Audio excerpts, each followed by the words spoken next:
Do not attempt to adjust the volume. We are controlling the broadcast. For the next hour we will control all that you hear. You are about to experience the knowledge and insights of the Media Mothership. All right, welcome here to Media Mothership on Edge Radio 99.3 FM. I'm your host, Craig Norris. Joined by Got rid of the doctor then? Craig Norris. Well, I thought I'd just do... I don't really know what I'm talking about tonight. Okay. So I thought, I'm not really leaning on the doctor part. Okay. More the consumer part. In terms of I don't know what I'm talking about tonight, we're engaging with movie screenwriting and character development. And while I've never written a film, I have been an extra in a student film.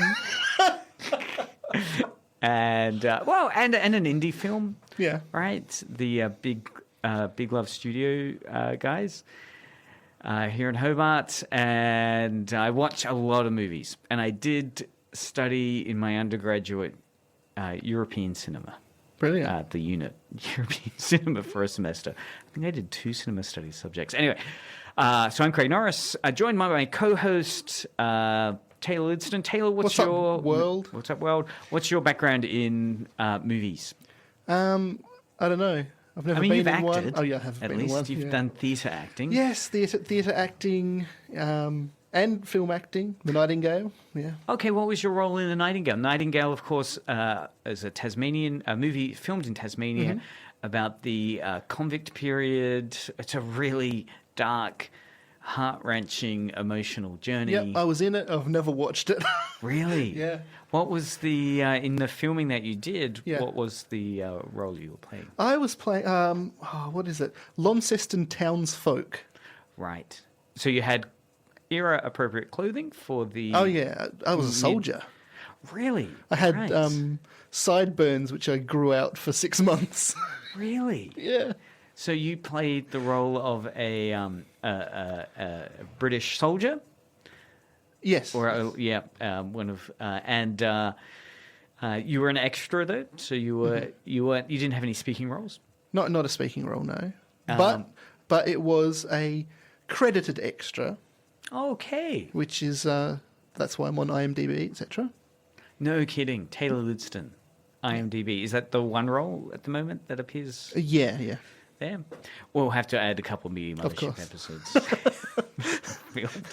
All right, great. So, in a way, you've played a type of villain. Would you say that identity was, from the point of view of some characters, would be seen as a villain? No. Really? I mean, wouldn't there'd be some characters in that film that would see the British Army as villains, though? Yeah. Well, I haven't seen the movie, but I'm just guessing from history. But there is so it's difficult because there's the main villain played by Sam Claflin, i.e. the fellow who plays Finnick in The Hunger Games. He's the main villain, and is he a British officer? Irish. Right. Irish. Well, sort of like Irish-British sort of thing, and. He gets found out to have molested this sort of slave girl, I guess, and we all just look at him, and he's being publicly humiliated through that. So technically against the villain, I guess. That was the scene you're in, right? Yeah, the scene you're in, you weren't part of villainous acts. Okay. Oh, okay. Well, villain adjacent. Villain adjacent. Well, actually, no. For that role, they gave us a pipe, and we had to smoke a pipe. How did you smoke a pipe? Do you smoke? No. So how did you do the fake smoke? I just drew it into my cheeks and then puffed it out. Wow, ruining the magic of movies here on Media Mothership. So, indeed, as that little segue to introduce the show has foretold, on Media Mothership, we look at how the media shapes our world around us, and we love these moments of behind the scenes, how the sausage is made experiences. So Okay. not actual smoking, but fake smoking for that scene. We'll be continuing last week's discussion of villains. So we'll unpack a little bit more what makes a good villain. Sorry, just give me a moment. I've forgotten to pay for parking. That's a villainous act. It is. Isn't it? Yeah. You're still in character, I notice. And in your acting, I know you played good guys. You were a detective in an Agatha Christie. Yep, that was play on stage, yeah. On stage? Have you done any stage performances which are villain-based? I'm trying to think. Yes, I was Murderer 2 in Macbeth. Great. All right. So that's... I was in a sword fight. That is... So... Fantastic. Drawing upon those experiences, or that experience, we're going to explore your thoughts on what makes some good villains in cinema. Probably you've not seen most of the movies we're in a survey, but that's part of the fun. Yeah, of course. Is it Harry Potter? I've seen it. You have. Right. So you can, as we're talking about this topic, feel free to SMS us on 0488811707. We're also on YouTube and Twitch. You can post a message on Patreon the chat there. Well, in the future. In the future. Yeah. So all that and more. But before we do that, let's cover some news. Ooh, that's not tuned. It is tuned. You just played it wrong. All right. Really interesting article from CBR. What's that? Comic book resource, I think. Okay, yes. Anyway, Superman toy confirms identity of a mysterious character fans have been debating for months. The reason why I quite like this article was it's one of these classic moments with the paratext. So you've got the text, the film, the new Superman movie that's around the corner, and then you've got these spin-off properties, right? So the movie poster, the Happy Meal, McDonald's Happy Meal thing, games, yep, all that stuff usually comes out with a big movie, and they're referred to as paratext, or maybe a bit of transmedia, right? It goes to a different format, like in this case, the toy line. And it's one of these wonderful moments where, again, you have the forensic fandom idea. So fans are out there forensically sorting through content to get the kind of gotcha moment or the reveal moment to get a little bit of cultural capital from their other fans to say, hey, look what I've discovered. This one is a toy line, right? And it's happened numerous occasions where the toy line has a bit of publicity leading up to the film, and lo and behold, it reveals a character which had been, rumored or held off on in the trailer. So is it like a character that's suited up and then you can take the helmet off or something? I know in the past there's been cases of that level of reveal in terms of, they're bringing this character back, even though the producers had hoped to keep it a secret, so it's a big surprise when you're watching the film. I won't spoil it for people by going into what this article proclaims. Really? The toy line has really? revealed. Do you think anyone in Hobart is actually going to a global be reach, buying man? one of The these? Kansas listeners in America.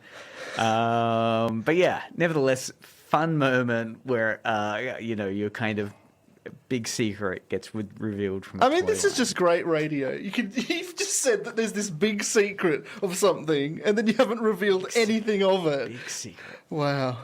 Kotaku. Next article from Kotaku. Ubisoft explains. Is there anything from Gizmondo today? No, I got IGN and anyway. Okay, sorry. Yeah. That's spoiling. Ubisoft explains why you can't kill animals in Assassin's Creed Shadows. I mean, that's just basic. You should be able to kill everything in the game director cites. Okay, so why do you think it is that in the latest Assassin's Creed, the one that's set in Japan, the game designers made an effort? So is it something to do with animal spirits? No. No. Okay. They just couldn't be bothered to animate it. Very practical. The game's director cites a lack of predators in Japan and a desire to create a more Zen-like open world. Yeah, there's a lack of predators in Japan, so you should be able to slice a rabbit in half. Lack of predators, except for humans, the ultimate predator. Exactly. Or maybe the predator. Yeah. Right? So again, two things there. Zen-like approach to the world. So they took a moral, philosophical stance to this Absolute film. rubbish. That they want animal lovers to enjoy this, right? No animal's been harmed in the creation of this game kind of vibe. That you can't, there's a lot of kittens, right? The screen capture, for instance, that they've got is a kitten that you're next to. It seems, I agree. It seems, this game, Assassin's Creed Shadow, has been bedeviled. That's true, yeah. By issues around, dealing inappropriately with sensitive topics. For instance, shrines also are non-damageable. And this was based on controversy earlier on where, I think there'd been some incorrect lettering. The shrines were incorrect. Anyway, a whole series of issues have befallen this in terms of, a kind of political economy, a sense that this is politically insensitive or cultural appropriation. Anyway, this is the latest one that the game review is saying they were surprised to find the player can never attack or kill any animals in the game's virtual recreation of feudal Japan. I mean, they would have tried. That's crazy. I mean, even in the earliest Link, like Zelda games, you could cut the grass, you could hit a chicken. Well, yeah, they say you can, however, pet them and draw pictures of them. Unlike so many other open world games, including previous Ubisoft projects, there aren't even any aggressive predators. So I guess like bears and like in Red Dead Redemption, it's not Ubisoft, but other open world game spaces like Red Dead Redemption, you'll have grizzly bears, wildcats that are predators and will attack you. And so you can battle and kill them. This one has taken the view that because the only animals you're going to encounter are non-predator based, right? So cats and stuff. You're not going to be in a situation where you're forced to survive in that scenario. Like you're not going to be encountering a wolf or a bear. I mean, there are wolves and bears in Japan, but nevertheless, in the locations you're in, I guess, the temples and so forth. They want a Zen-like approach.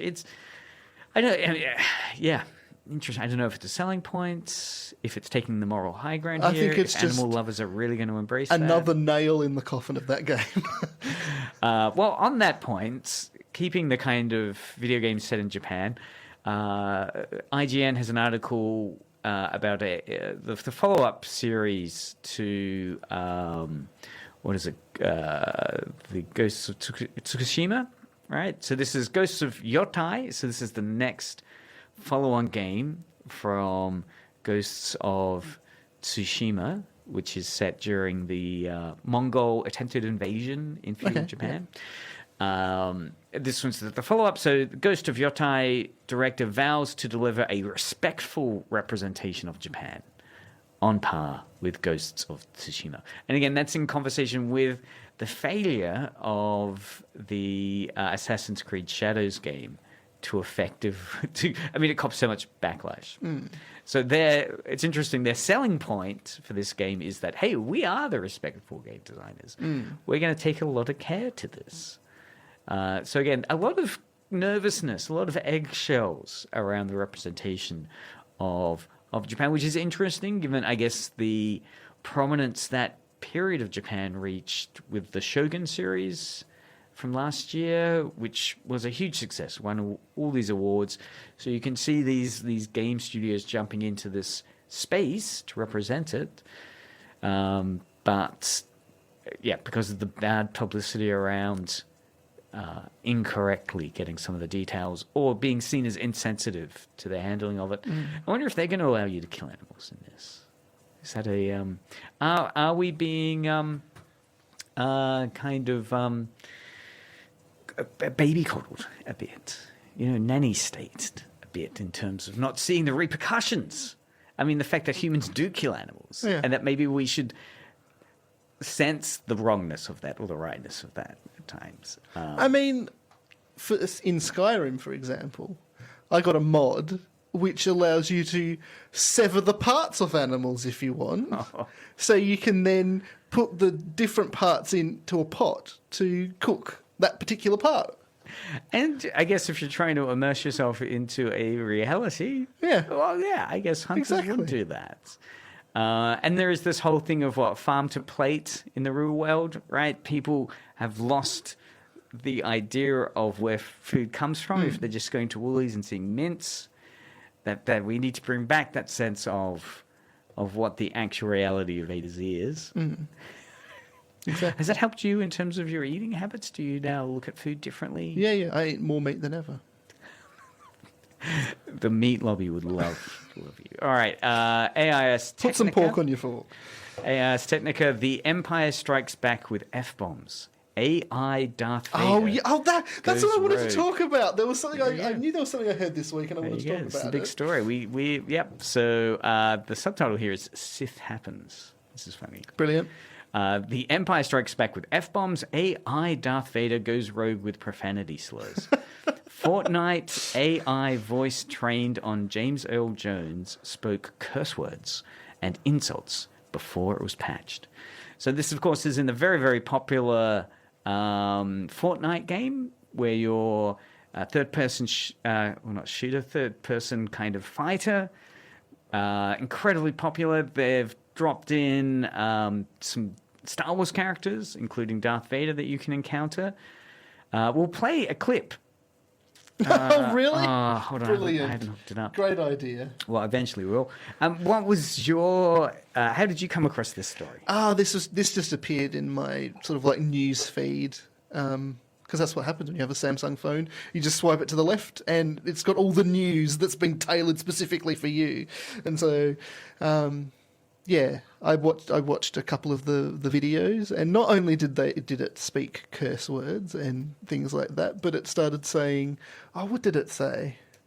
Something along the lines. They always make it so they talk about Hitler, and so it said something around Hitler being right, that sort of thing, I think. And okay, well, I've queued it. I kind of queued it up. That will sustain me in battle. What freaking fucking food is that, Darth Vader? Tell me. Double down. Freaking fucking. What? Such vulgarity does not become you. Not allowed.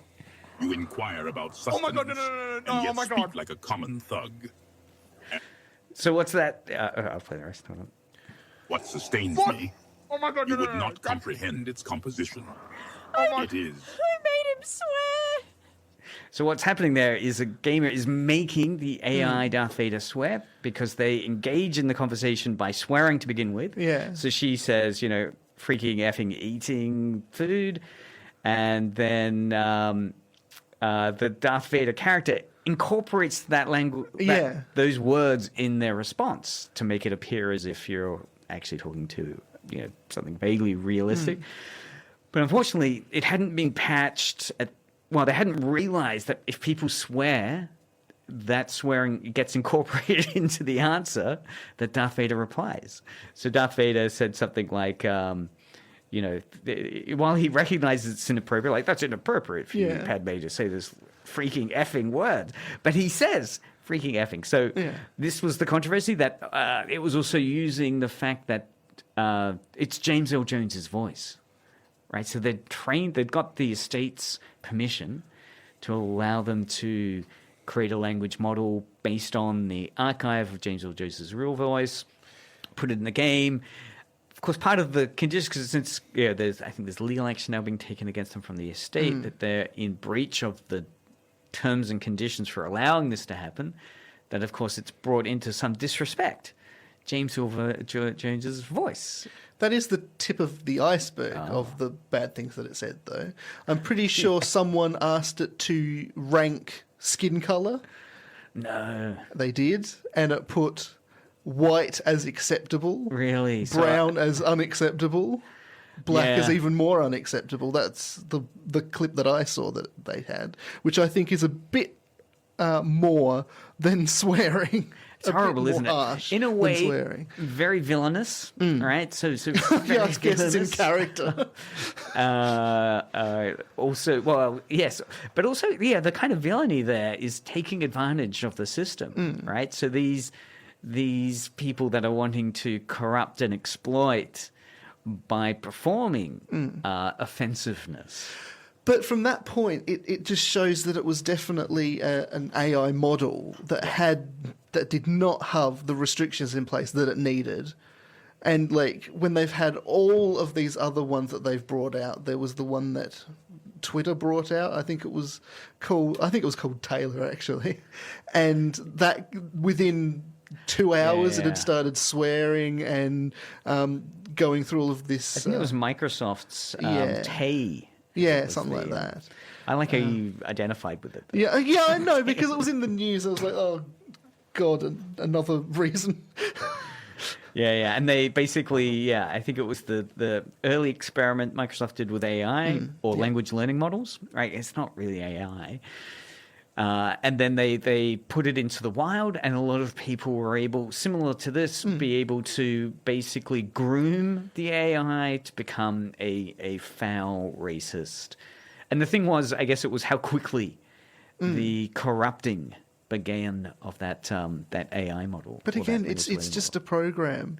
Just put in some things in place to stop it ever getting to that point. And it is a sad reflection on humanity. In terms of our desire to troll and to corrupt. But at the same time, like as a teacher, if you tell a student not to throw something, then all they want to do is just throw it across the room. Maybe this is, again, another case of this is a reasonably safe space for that type of corruption to occur, right? And it's interesting listening to that clip as well, that part of the fun of doing it was, as we heard in the reaction, oh my God, I don't believe I got Darth Vader to say that. It is fun. I mean, the appeal of the taboo, the appeal of saying naughty words. Or the Naboo. The Naboo, saying the words you're not meant to do. I mean, there's an appeal to that. I mean, a lot of... Is there? Well, yeah, I'm thinking of a lot of humor is scatological. A lot of humor is based on using taboo. I mean, I'm not talking about the racist stuff. It's more the kind of like getting him to say the F word. But can you really glean that much humor from that? Well, in a way, I mean, I guess, okay, an oppositional reading, right? So dominant reading would be, oh, this is really inappropriate and how bad on these people to exploit the system. A good one is, it's also kind of, demystifying the scariness of a villain character, right? That you can just kind of hack into the system and get this character that's meant to be kind of like, oh my God, I don't believe I'm battling against Darth Vader. And instead you're lampooning him and turning him into a clown. I suppose, that you're kind of demasculizing, you're kind of removing all of the villainy of this Darth Vader character. And instead you're revealing that it's just a bot, and the bot's dumb, and the bot doesn't know what to do, and so you can just get the bot to do something stupid and out of character. And I think that's kind of creative as well. On the other hand, there's aspects to this that are actually clever, right? I mean, figuring out that... I mean, and obviously, within parameters. Clever in the initial thing, this huge company spending all this money and taking all this care, and usually there's a huge risk averseness to, carefully making sure all of these are calibrated for the market, and they're going to achieve X number of dollars, and it's going to be great. And then when it's just an epic fail because of some problem, the scrambling to fix it, how bad can it get? Some of that is absurdly comical to look back on. Okay, yeah, fair. All right, so next article. Another classically absurd thing. So this is Mr. Beast. Mr. Beast. So he's an incredibly toxic, but very famous and wealthy YouTuber. Mr. Beast YouTuber James Donaldson denies wrongdoing over the Mayan ruins video. Oh, that's right. Yeah. So it's some YouTube thing he's doing. and they got access to... Did he go up the steps or something like that, and you're not supposed to do that? That's right, anymore? yeah. They got access to the Mayan pyramids, and, they've denied any wrongdoing, but after that footage became public, this was at, do you know how to pronounce it? Chichen Itza? Yeah, Chichen Itza. Okay, the Mayan ruins in the Yucatan Peninsula, which is considered one of the 7 wonders of the world. Mm-hmm. Legally, visitors are welcome to come to the site, but they're banned from climbing the pyramids or visiting it after nightfall. They appear to have done both, or certainly after nightfall, because part of the video is that he says nobody gets to go where we're going, and then he goes there, which suggests that he paid off the government, probably. Yeah, well, this is the I guess this is what this maybe is exposing. So yeah, again, it's an interesting, again, another one of these epic fails of, I guess, so much money gets put into this. They would have to have known this would cause some fallout. I guess they thought either they'd been able to pay off everyone who needs to get paid off. Yeah, they thought their star power could carry them. Yeah, or maybe they just like the publicity, right? True. I mean, any publicity is good publicity. Yeah, this certainly has brought it to my attention and Media Mothership's listeners, and it was on the ABC News. All right, last story, last Star Wars story. Star Wars Darth Jar Jar, now available in Fortnite, but fans can't believe you must earn 1 million XP before you can buy him. So it's one of these kind of, and the subtitle, Empire Strikes Bank. And it's just, I mean, again, it's a moral economy question. At the other end of that Darth Vader problem, where the fans get to, kind of rewire Darth Vader to show the absurdity of the AI system underpinning it, or the language learning model underpinning it. This one is the greed side of it, where, the Darth Jar Jar is a fan favorite character in terms of it's a bit of fan fiction, with Jar Jar Binks the most ridiculed character in the Star Wars pantheon. Fan theory saying that actually he was the mastermind evil villain behind everything as a Sith Lord. So they buy into this with Fortnite, setting up a nice novel little idea that you can play as the Darth version of this, but you have to grind for it, and it's an absurd grind, and it's punishing, and it's interesting at what point fans playing a free game push back against that mechanic and say, no, morally, this is greed, this is exploitative, this is taking something fans want and forcing them to buy it at a preposterous price. That price label or that time cost linked to it, value, is broken from the fans' point of view. That, they know this is something fans want. They're charging an exorbitant price. I'm getting so upset just thinking about it. That there's an unfairness to it, right? Yeah. But I mean, again, how effective their complaints can be, who knows? Well, that just reminds me of when it comes to unfairness, greed, and corporateness. We've got the new Switch 2 coming out in, is it 7 days or something like that? It's on June 5th, I think. And Mario Kart World, priced at $130 or $120 or something like that, and it looks like that's going to be the new normal for Switch games and probably PS2, PS5 and Xbox games. Yes, there was another game, where the game developers said, I think it's the latest Borderlands game, Borderlands 4. The CEO has said, because people are balking at the price of it, saying, I forget what they've listed it for, but the CEO, in response to the $80 being charged for this game, his response was, if you're a real fan, you'll find a way. Right? Which, again, is this moral economy moment, right? What do you do when you get that let them eat cake moment from the privileged power holder, right? French Revolution style. That moral outrage of saying, you just don't get what it's like in the cost of living today, that this $80 charge isn't what this rich person's imagining it means, right? If you're a real fan, you'll find a way. I mean, no game should be above $100 is what I think. Well, I guess this is within that, $80, but It's But is that I mean, the $80 response is- American? Yeah. Well, yes. Yeah. So that's been considered quite tone deaf. All right. You're a fan of Phil's? Talking about tone deaf. You're listening to Edge Radio. 9.3 FM. Stay clear of the platform.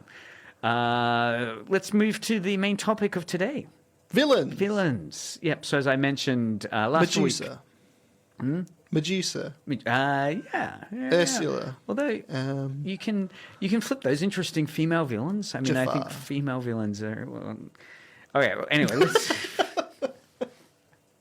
let's pick it up Scar. from where we were last listening. Just Disney. So, what I want to go into now was it was a Reddit post I came across.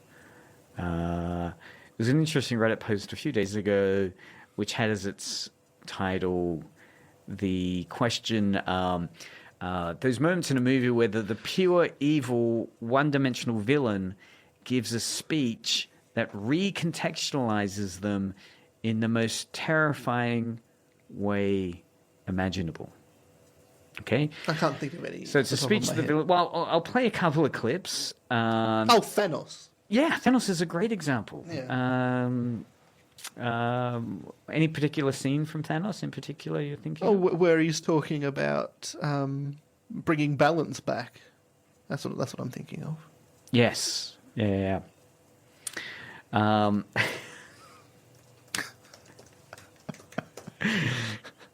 Yeah, it's a great scene. We'll see if we can get. I'll play a clip. Okay, play a clip. All right, here we go. Avengers with a perfect balance. So we'll try it. 13 seconds. Okay. Look. Pretty, isn't it?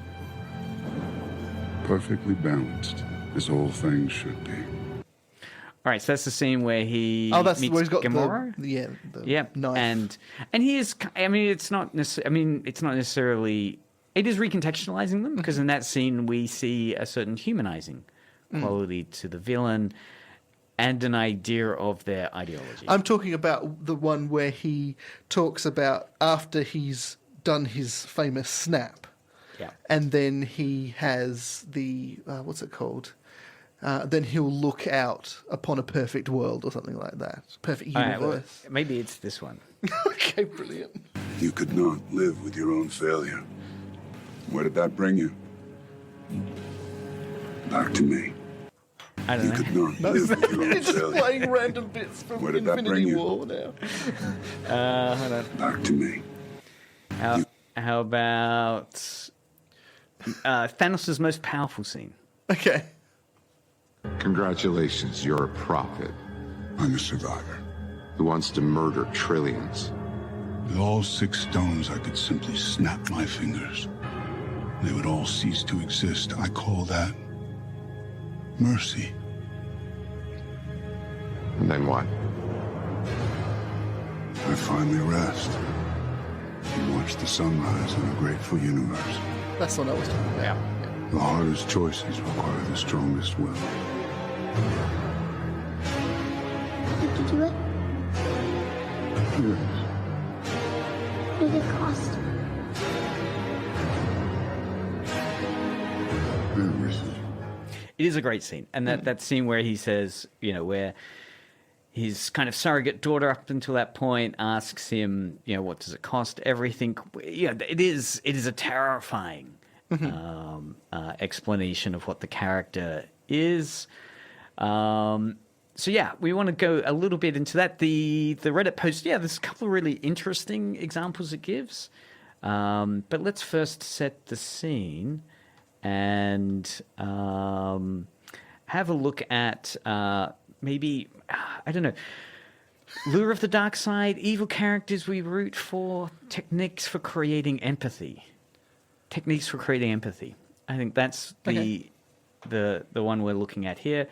So jumping into, this is the Film Courage clip, techniques for creating empathy for your villainous character. Okay. Okay. Here we go. Yep. What is the definition of an anti-hero? An anti-hero is someone who becomes evil for sympathetic reasons. This is why we like him. This is Michael Corleone in The Godfather. This is Harvey Dent in Dark Knight.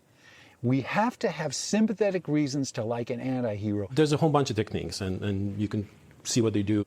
All right, so sympathetic reasons to like a anti-hero. So some of the clips I came across, this one is from the new Invincible cartoon series, so superhero series. And in the last season, the last few episodes, they bring this new character in called Conquest.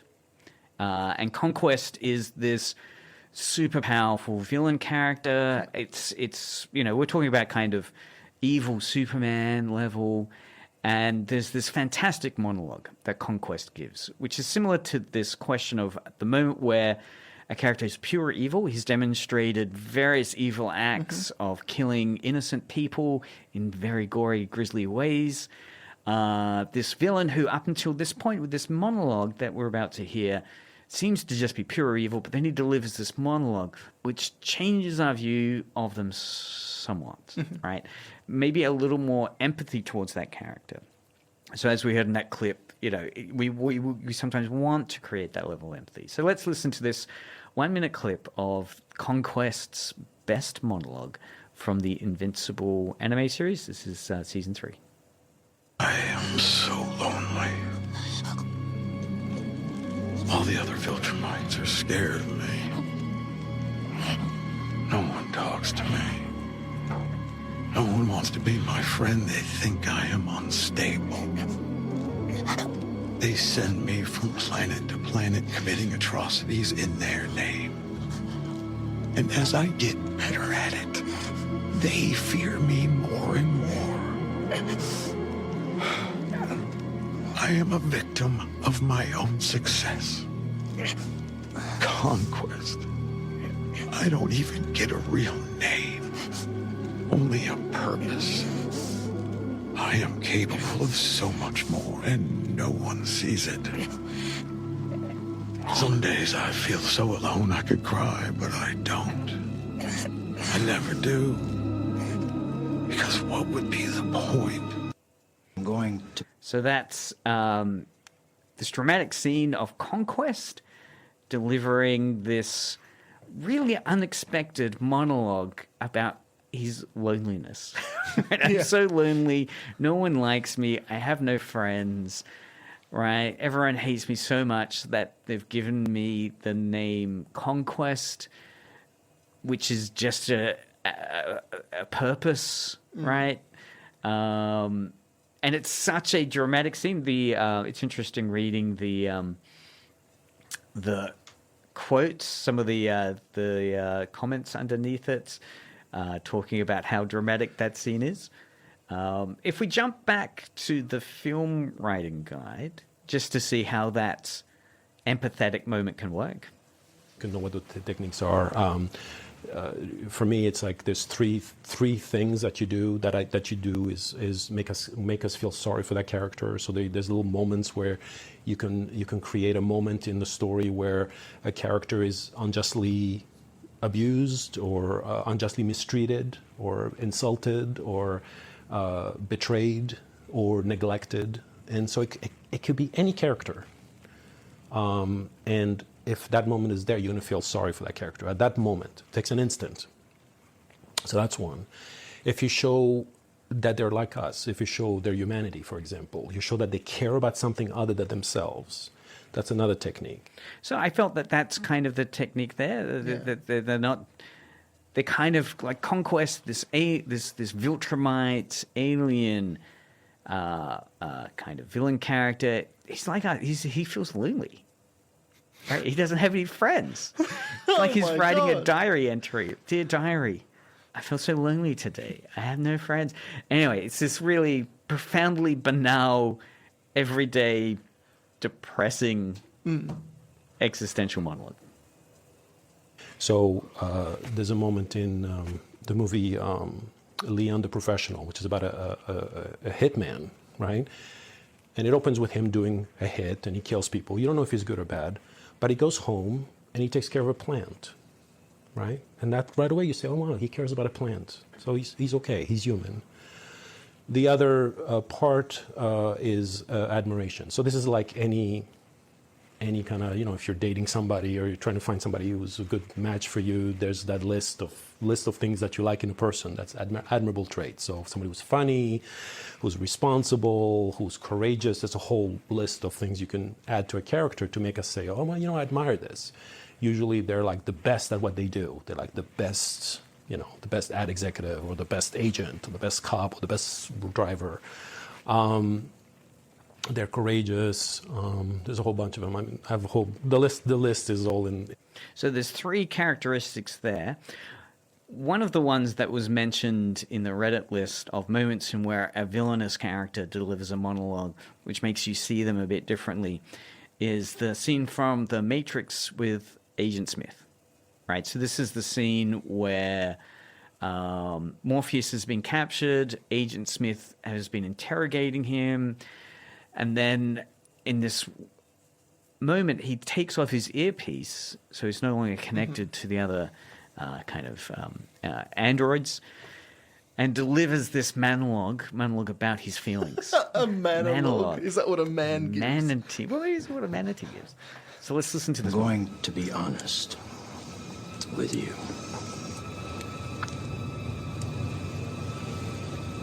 I hate this place, this zoo, this prison, this reality, whatever you want to call it. I can't stand it any longer.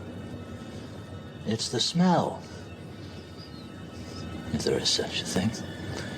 I feel saturated by it.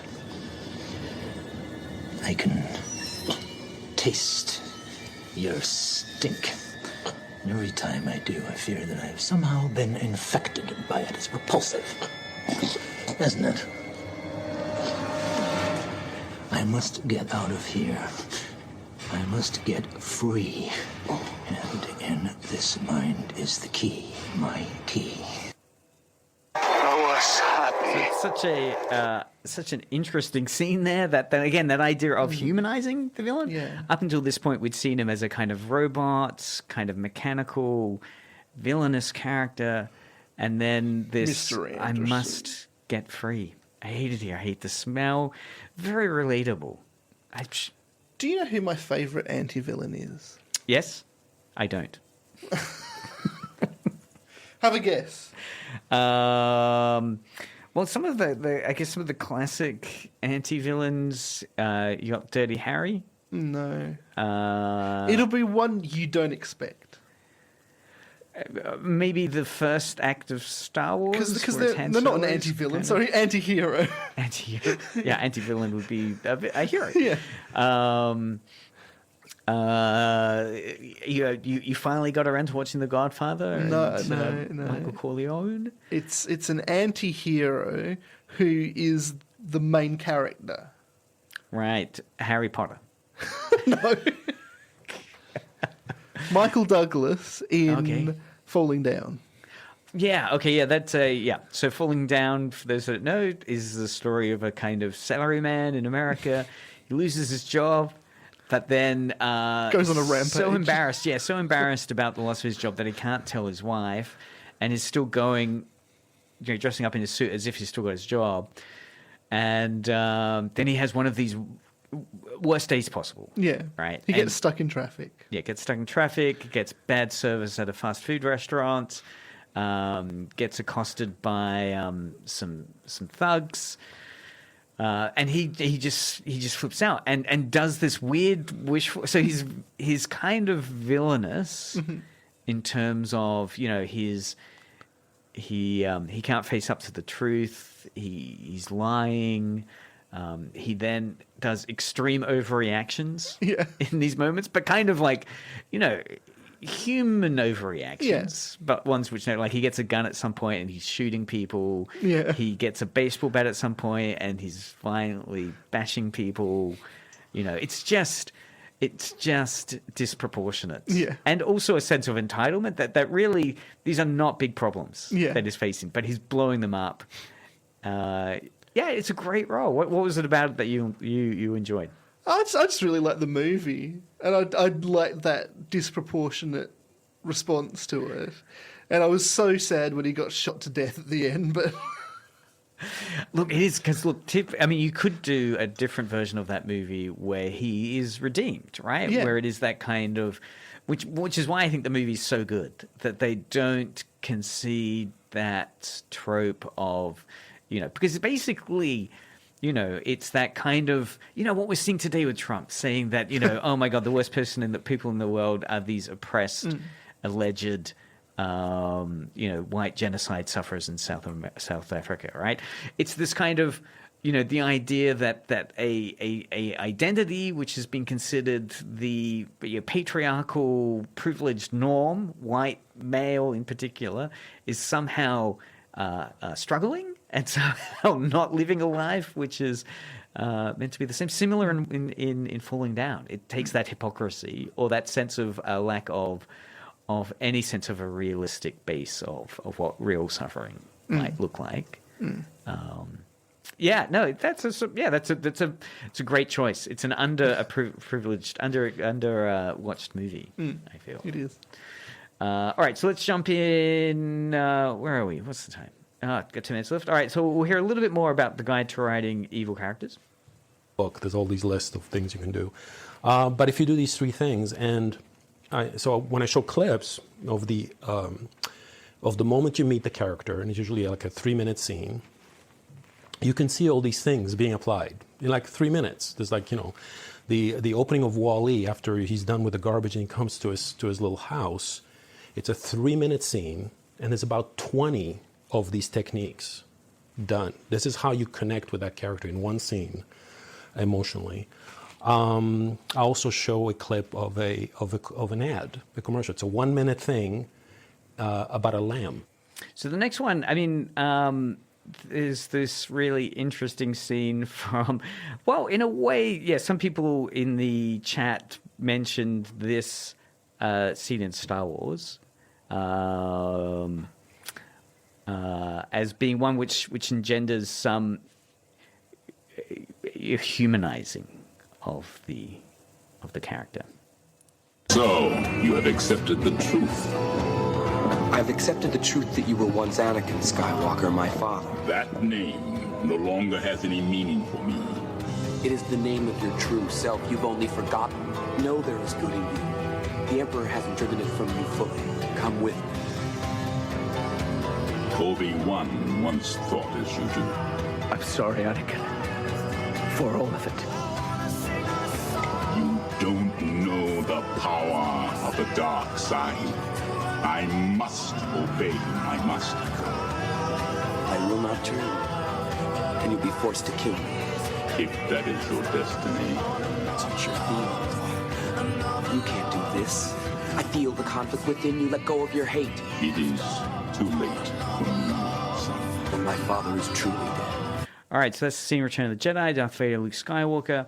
And again, those moments where Darth Vader is delivering those lines of, you don't know the power of the dark side. Mm-hmm. Not in terms of, wow, you should join me in the dark side, but a true sense of the oppressiveness of that ideology he's under. And that final scene, it's too late for me, son. It's quite... All right, well, last clip, one I think that you'll be able to respond to. Sure. Again, here we have a classic scene. I won't tell you...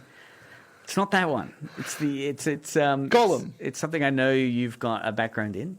It's a scene where one of the big villains in this series is delivering a kind of justification for their actions. It's Gollum, right?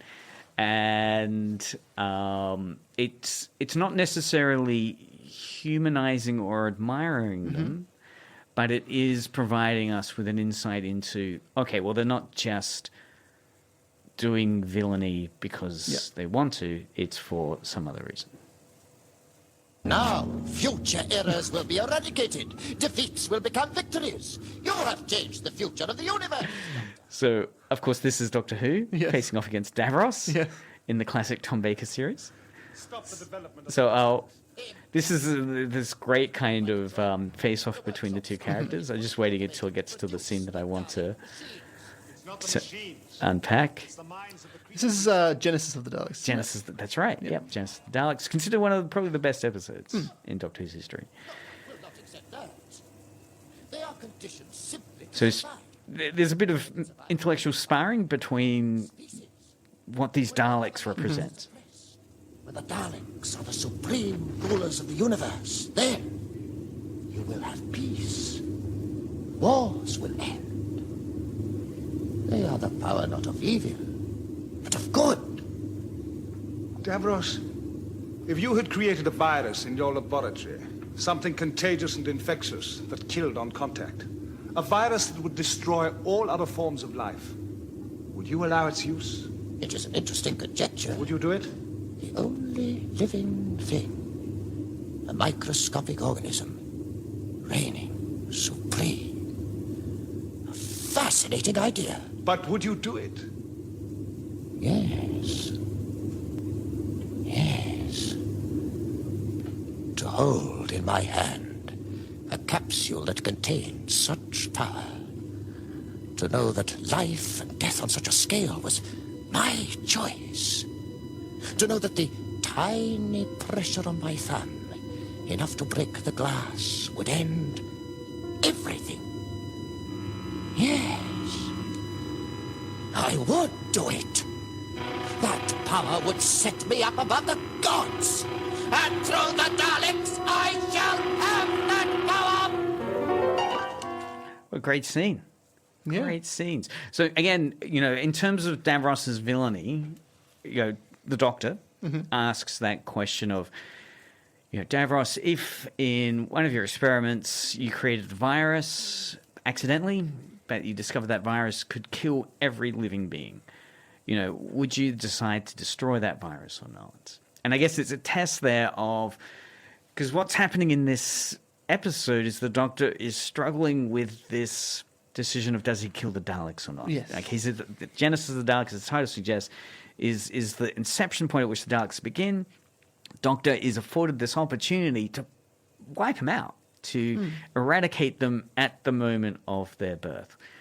And so this question is kind of testing, is Davros really a bad guy, right? Is there any remaining empathy or sense of, if Davros answered, for instance, gee, obviously if I found that I'd accidentally made this virus that kills everyone, that's pretty horrible. I don't want to kill everyone. I think that's also a turning point of where the Doctor realizes that Davros would destroy if he could, and so therefore the right thing to do would be to not destroy them. That Davros ultimately is irredeemable in terms of even a hypothetical question that's not about creating a master race Dalek species that are going to bring peace to the world, right? So again, that was his justification before then, that, actually the Daleks aren't an instrument for evil.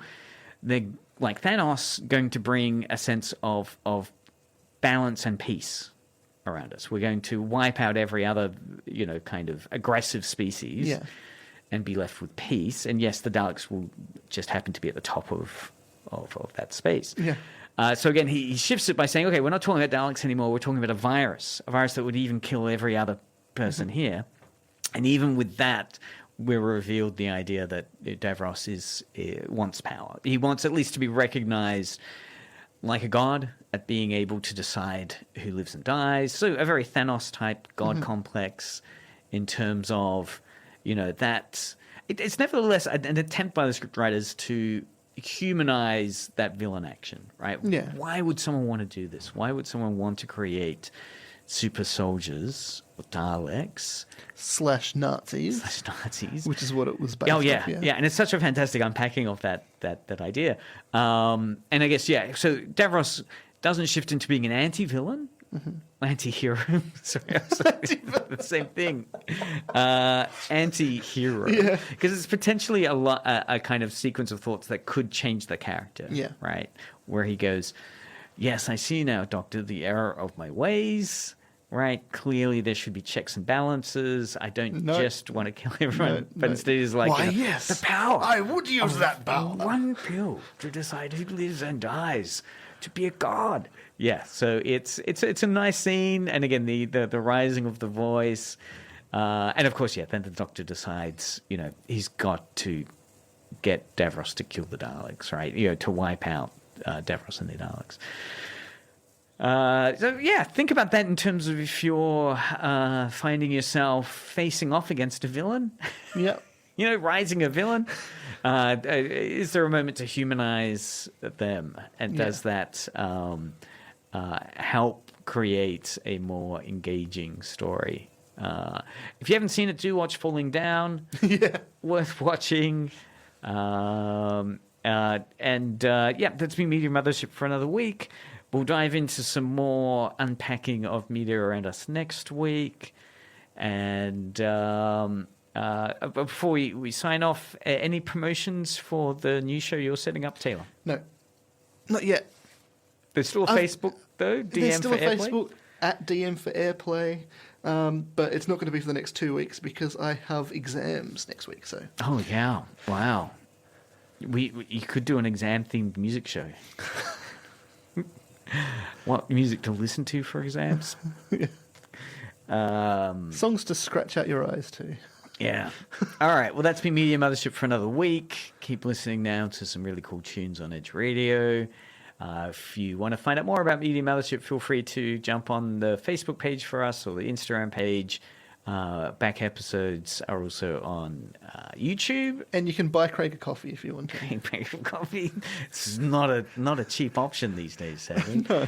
Or you can podcast. You can search for us on your podcast provider. www.podcast.com. Jeez.